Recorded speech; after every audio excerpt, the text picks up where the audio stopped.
Okay, so you know how you sent over that stuff about trading? Yeah. It's in Hebrew, which is super cool. It usually adds another layer to it. Yeah, and it really digs into what successful traders do. Mindset and all that. Exactly. Like their habits and how they think, not just, technical stuff. Right, the psychology of it. Yeah. And there are even some questions in there for us to think about, like to check ourselves, which I think is great. Always good to self-reflect a bit. For sure. So right off the bat, it asks this question, Yeah. which basically means, what does the successful trader do? So we're getting right into it. Like, who is this person we're trying to learn from? Yeah, going beyond just the trades themselves. Exactly. All right, so this material lays out 7 key principles, and I'm excited to break them down with you. I am too. So principle number 1 is planning is paramount, which sounds pretty straightforward. It is, but I think it goes deeper than just having a plan for your trades. Oh, interesting. How so? Well, it's like you need to think about your goals, right? Yes, for sure. And how much risk you're actually comfortable with. Like how much you're willing to potentially lose. Exactly. Yeah, that's a big one. And also, like, what happens if things don't go according to plan? Uh-oh. What if the market suddenly tanks or your amazing trade goes south? You'll be ready for anything. Yeah, having a plan for those situations, that can be huge. It's like having a roadmap for all the crazy things the market can throw at you. Instead of just reacting emotionally.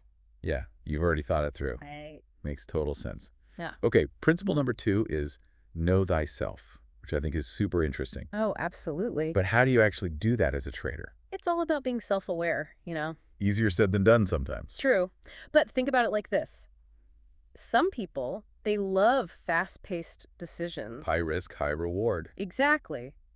But others are more, like, methodical. Yeah, they like to analyze trends and play the long game. Right. Neither one is better or worse.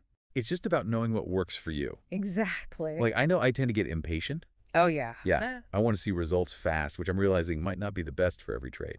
It's definitely something to be aware of. There are actually some practical things you can do to figure out your trading personality, too. Oh, like what? Start keeping track of your trades, what gets you excited. What makes you nervous? Yeah, are you drawn to volatile stocks or more stable ones? That kind of thing. So you can see the patterns in your behavior. And that can give you so much insight into your strengths and weaknesses. That's really helpful. Thanks for that. Now, principles 3 and 7 seem kind of connected. Continuous evaluation and analysis. They are. Why do you think that's repeated, and what does it actually look like in practice? I think it's because trading is all about constantly learning and adjusting.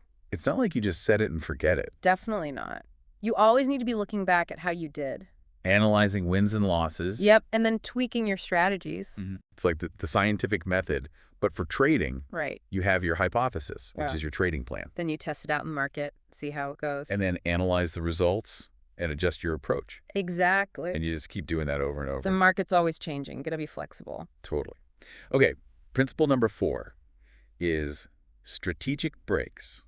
I like this one. Yeah, it's something we don't talk about enough. It's so important, though. Have you ever had to take a strategic break? Oh, yeah, for sure. What made you realize you needed one? Well, there was this one time I was so focused on this strategy that had been working really well, but then the market shifted. Oh. And I was so stuck on making the strategy work that I ignored all the signs. Like what kind of signs? I was losing money, and I was starting to let my emotions take over. That's dangerous territory. Yeah, I was burning out, basically. So you had to step back and kind of reassess everything. Exactly. I took a few weeks off just to detach from the market completely. Just to clear your head. Yeah, and when I came back, I felt so much better, had a fresh perspective. Sometimes the best thing to do is nothing at all. Absolutely.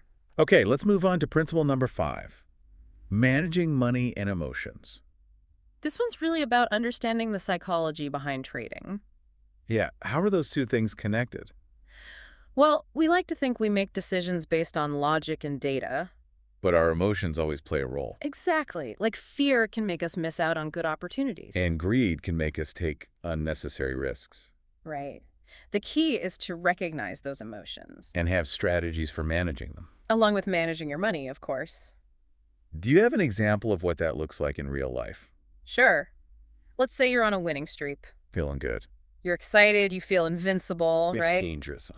That's when you have to be the most careful because it's easy to get carried away. And make impulsive decisions. Exactly. A good trader would stick to their plan no matter how good they feel. So it's about having the discipline to stay on track, even when your emotions are going wild. That's the key. All right, which brings us to principle number 6, the power of calm. This is where it gets almost philosophical, like you said earlier. It does. So tell me more about this one. It's about cultivating a calm and focused mind. Easier said than done, especially when you're trading. For sure. But the source actually mentions things like meditation and concentration exercises. Oh, wow, really? Yeah, and there's even research showing that mindfulness can help you make better decisions, especially under pressure. So basically, finding your zen in the middle of all this market chaos can actually make you a better trader. Precisely. When you're calm and focused, you're less likely to panic and make bad decisions. You can think more clearly and stick to your plan. Exactly. That's amazing. Before we finish up, I want to talk about those self-reflection questions you mentioned earlier, Oh, yeah, those are great.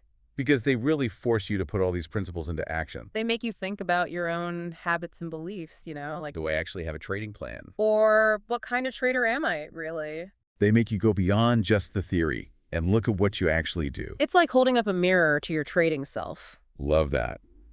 And then to top it all off, this Hebrew text leaves us with this quote, "Plan your trade and trade your plan." It's so simple, but so true. It really sums up everything we've been talking about. Preparation, discipline, having a clear strategy.